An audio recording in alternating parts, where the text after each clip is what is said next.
Problem होती थी उनका इलाज करते थे और उन्होंने अपनी दीवार पर एक बड़ी सुंदर लाइन लिखी थी, विकास दिल खोला होता यारों के साथ, विकास दिल खोला होता यारों के साथ, तो आज नहीं खोलना पड़ता औजारों के साथ। जिनको दिल की बीमारी होती पहले कैंची लगता है, ऐसे कैंची लगा के चीरा जाता है, काटा जाता है, फिर इलाज किया जाता है।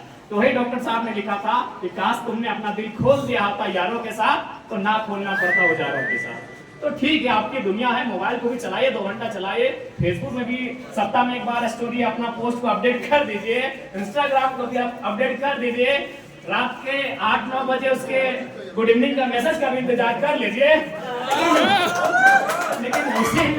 लेकिन उसी में पूरी तरह रम जाइए, थोड़ा सा रुक जाइए। हम यही कहेंगे, यूथ हैं, ऐसा थोड़ी है कि हम 60 साल की उम्र में ये कहानी दोहराएंगे, 60 साल की उम्र में ये कहानी नहीं दोहराएंगे। हमारी उम्र यही है, मैसेज का इंतजार इसी उम्र में होगा। आप करते हैं, अच्छी बात है, ऐसा थोड़ी है कि यहाँ जो लोग बैठे नहीं करते हैं। अगर हम बोलते कि हम नहीं करते तो हम झूठ बोल रहे हैं। तो यही उम्र है कि आप इंतजार करेंगे, लेकिन यही कहेंगे उसमें रम नहीं जाना, उसमें ही रम नहीं जाना। आपको याद रखना है कि आपकी माँ ने गहनों को गिरवी रखा है, आपके पिता ने खेतों में मजदूरी किया है, आपके भाई ने घर से ही बैठकर एक सपना देखा है, आपकी बहन इंतजार में बैठी है कि मेरा भाई कुछ बन के आएगा, तभी राखी के सारे गिफ्ट एक ही बार वसूल करेंगे। इसलिए मैं आपको बांधने नहीं आया हूँ, मैं आपको प्रतिबंधित नहीं करने आया हूँ, लेकिन एक सीमा में, एक समय में और एक दायरे में। बाकी आप यूथ हैं, युवा को पलटेंगे तो क्या होता है? वायु कौन रोकेगा भाई उसे? वायु। युवा को पलटेंगे तो वायु कौन रोका है उसे? लेकिन हमें लगता है खुद रुकेंगे हम। भैया थोड़ा साइड दीजिए ना हम लोग का। ठीक है, तो ज्यादा समय नहीं लेंगे, समय की पाबंदी है। अंत में एक छोटी सी लाइन कहेंगे कि देखिए, युवा क्या होते हैं? दो शब्दों के, 2 अक्षरों के मेल से बना एक शब्द युवा। देखिए, युवा अगर अनुशासित रहें तो दुनिया को रोशन कर सकते हैं, लेकिन अगर युवा अनुशासन में ना रहे तो दुनिया को तबाह भी कर सकते हैं। तो इसलिए युवाओं को समझना होगा कि हमारा रास्ता क्या है। देखिए, युवा का उदाहरण एक नदी के समान है। अभी बारिश का महीना है, आप नदियों को देखिएगा, बहुत धुआंधार पानी बहता है। तो एक युवा का जीवन भी एक नदी के समान होता है। लेकिन ध्यान रखिएगा, यदि उस नदी को नियंत्रण में ना रखा जाए, नियंत्रण का तात्पर्य डिसिप्लिन से, नियंत्रण का तात्पर्य अनुशासन से, यदि उस नदी को यूं ही खुला छोड़ दिया जाए तो हमको लगता है इस दुनिया को डुबोते हुए, मड़ोड़ते हुए, तोड़ते हुए, पेड़ों को डुबाते हुए, फसलों को बहाते हुए वो बर्बाद करते हैं। लेकिन अगर उसी नदी में अगर एक डैम बना दिया जाए, डैम का मतलब होता है अनुशासन, तो आप उस पानी का उपयोग हमेशा कर सकते हैं, उस पानी का उपयोग बंजर भूमि तक ले जाके कर सकते हैं। तो ठीक उसी प्रकार अगर युवा अपने ऊपर डैम बना ले, डैम यानी अनुशासन, तो हमें लगता है उसका जो उपयोग फ्यूचर में होगा मानव के कल्याण के लिए होगा, समाज के कल्याण के लिए होगा और इस देश की व्यवस्था को मजबूत करने के लिए होगा। लेकिन शर्त है उस नदी में डैम बनना चाहिए। युवा यानी नदी और डैम यानी अनुशासन। अगर डैम ना बने तो वो तोड़ता हुआ, मरोड़ता हुआ, पेड़ों को तोड़ता हुआ, पशु पक्षियों को डुबाता हुआ तो कहीं जा सकता है, वही युवा है। लेकिन अगर डैम बना दिया जाए तो उस पानी का उपयोग बंजर धरती को हरा हरा बनाने के लिए किया जा सकता है, इस देश को हरा किया जा सकता है। युवा वो सामर्थ्य रखते हैं। तमाम आज के इंस्टीट्यूट के उद्घाटन के अवसर में जितने भी छात्रगण आए हैं, जितने भी अभिभावक आए हैं और जितने भी शिक्षक गण आए हैं, सभी को हमारी ओर से शुभकामनाएं। और आपको इतना ही हम लोग कहना चाहेंगे, क्योंकि हम लोग चुनावी मैदान में होंगे। हालांकि शिक्षा जगत का चर्चा का विषय था, लेकिन अंत में एकदम कहेंगे कि अगर हम लोग गवर्नमेंट में आते हैं तो हमारे पास सिलेबस भी सरकार का होगा और कैलेंडर भी सरकार का होगा, ये हम लोग तय करेंगे। सिलेबस भी हम लोग जारी करेंगे। अब सवाल है कि हम लोग सिलेबस कैसे जारी करेंगे? तो हम लोग जितने भी कोचिंग चलाने वाले प्राइवेट के जितने भी शिक्षक है या फिर जो डायरेक्टर है, उनसे हम लोग कहेंगे कि आप एक सामूहिक कंपटीशन लीजिए। वो सामूहिक कंपटीशन अगर हजारीबाग में होगा तो गांधी मैदान में लीजिए, धनबाद में होगा तो गोल्फ मैदान में लीजिए, गिरिडीह होगा तो झंडा मैदान में एक सामूहिक कंपटीशन लीजिए और उस कंपटीशन से हर एक जिला से 5-5 स्टूडेंट को आप भेजिए, जिनमें 3 टॉपर होंगे, एक एवरेज होगा और एक फेलर होगा। हम उन 24 जिला के उन 5-5 स्टूडेंट से मिलेंगे जब हम सिलेबस को तय करेंगे। अगर हम लोग सरकार में आते हैं तो हम लोग उन 24 जिला के, यानी एक जिला में 5 यानी 24 5 120 होगा ना, 5 संजय जी 120 कंफ्यूज करते सर आप। हम लोग मैथ में अच्छा नंबर लाए भैया। 120 बच्चों के साथ बैठेंगे।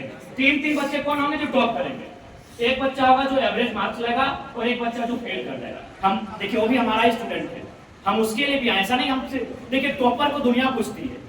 हम एक ऐसी व्यवस्था बनाएंगे कि जो फेलियर होके आएगा हम उन बच्चों को भी एक को प्रत्येक जिला से बुलाएंगे कि आखिर आपका कारण क्या रहा फेलियर, आपको किन सवालों से दिक्कत हुआ, कौन सी चीजें आपके माइंड में सेटअप नहीं हो पाई, या फिर सिलेबस में कितनी गहराई थी जो आप समझ नहीं पाए। हम क्या संशोधन करेंगे कि आप अगली बार फेलर की लिस्ट में ना होके टॉपर की लिस्ट में होंगे।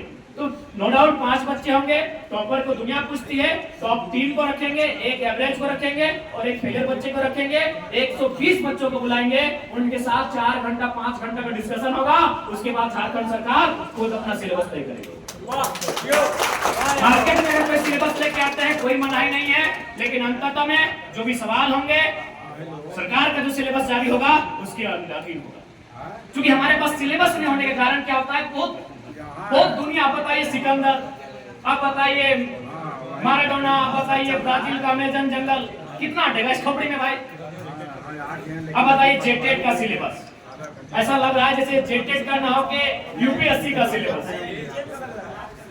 तो इसलिए सिलेबस को भी हम लोग चर्चा करेंगे। सिलेबस बहुत इंपॉर्टेंट है। सिलेबस सीधा दिमाग में असर करता है और दिमाग को ही ब्लास्ट करता है। इसलिए एजुकेशन को सरल बनाना है तो हम लोग उन सारी चीजों को अप्लाई करेंगे जो आपके बीच से छड़ कर आएंगे। देखिए हर एक चीज को हम लोग नहीं जानते हैं, कुछ चीजों को आप जानते हैं, कुछ चीजें आपके डायरेक्टर जानते हैं, कुछ चीजें हम लोग जानते हैं। तो जब सबको बैठाएंगे तो आप निश्चिंत रहिए, हम लोग अगर किसान के लिए कानून बनाएंगे तो किसानों के बीच बैठ के बनाएंगे, अगर मजदूरों के लिए कानून बनाएंगे तो मजदूरों के बीच बैठकर बनाएंगे, अगर छात्रों के लिए कानून बनाएंगे तो छात्रों के बीच बैठ के बनाएंगे। लेकिन सरकारें क्या करती है, हर एक कानून में आईएएस को लेके जाती है। आईएएस सब चीज थोड़ी जानता है जी। हाँ, वो हमेशा दिल्ली ठीक है आईएएस से अच्छी बात है, लेकिन हर चीज को थोड़ी जानता है। वो जानता है कि कितना बार हाल घुमाएंगे तो एक पाक पूरा होगा। हारनी सवारनी जाबड़ का जो समझता है वो, तो फिर किसान का रूल कैसे बनेगा भाई। ठीक है आईएएस आपका सम्मान करते हैं, लेकिन आप बताइए किसान के लिए अगर हम कोई नियम बनाएंगे एक आईएएस समझेगा। हम किसान को बनाएंगे, उस किसान को जिसने 20 साल 30 साल से खेती किया हो, और खेती ही नहीं जिसने खेती करके अपने आप को ऊपर लेके गया। बहुत सारे किसान हैं जिन्होंने केवल खेती करके फसल उगाकर अपना जीवन अच्छा बनाया हो। तो जब किसान की बात होगी, किसानों के बीच होगी, आईएएस भी होंगे बगल के टेबल में, मंत्री भी होंगे बगल के टेबल में, और बगल के टेबल में किसान भी होंगे, छात्र भी होंगे और मजदूर भी होंगे। जिनके लिए कानून होगा वे रहेंगे। हम लोग ऐसी व्यवस्था लेकर आएंगे। चलिए पुनः आप सबको धन्यवाद, आपने सुना और आपको आपके भविष्य के लिए असंख्य शुभकामनाएं। आप अपने भविष्य में अच्छा करें, हमारी ओर से आपको कोटि कोटि शुभकामनाएं। धन्यवाद। आपके संस्थान को हम शुभकामनाएं देंगे, ये आगे बढ़े फले फूले, और हम यहाँ के डायरेक्टर महोदय से आग्रह करेंगे, क्योंकि मिडिल क्लास फैमिली के मैक्सिमम बच्चे होते हैं, थोड़ा इनको समझिएगा। और इनका जो शुल्क है, अगर 2-4 बच्चे ऐसे आएंगे जो शायद आपको ना बता पाए, थोड़ा समझिएगा। क्योंकि हम लोग भी देखे उस दौर को कि बड़ा मुश्किल से मतलब ट्यूशन फीस जुगाड़ करके लेके जाते थे। उस दौर को बड़ा करीब से हम लोगों ने देखा है। और कोने में क्योंकि लगता था कि भाई सबके सामने बात करें तो बेइज्जती वाला फीलिंग ना हो, तो जब सब बच्चे छुट्टी में चले जाते थे तो सर से बोलते थे सर थोड़ा प्रश्न मारते सर 200 फीस नहीं दे पाएंगे, हम ऐसे 100 दे पाएंगे। और हम पूरा अपना इंटर केमिस्ट्री फ्री पढ़े हैं, फिजिक्स भी फ्री पढ़े हैं। मैथ में जब सारे बच्चों को 200 दिया जाता था हम 100 देते थे। और उन्होंने एक ही चीज डिमांड किया था कि हम 2011 बैच के आईसी के स्टूडेंट हैं, उस साल 28% रिजल्ट था, यानी 28 बच्चे पास, 72 बच्चे फेल।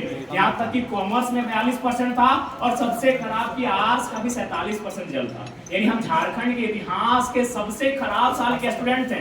इसीलिए हमारे सर ने एक ही कहा था कि बाबू तुम फी नहीं दे रहे, अच्छी बात है, रिजल्ट देना। विश्वास कीजिए हम 90 स्टूडेंट थे, 6 बच्चों ने रिजल्ट दिया था, उनमें से मैं भी एक था। और जब हमको मिठाई लेके गए हमको याद है 8 रसगुल्ला था व्हाइट कलर का, जब टीचर को खिलाने के लेके गए थे तो बैठा के उल्टा हमको ही खिलाए थे क्योंकि 90 में 6 स्टूडेंट। तो उस स्कोर को भी हम लोग देखे हैं। तो खैर ज्यादा नहीं, आप सभी को शुभकामनाएं और जय हिंद, जय भारत, जय माता।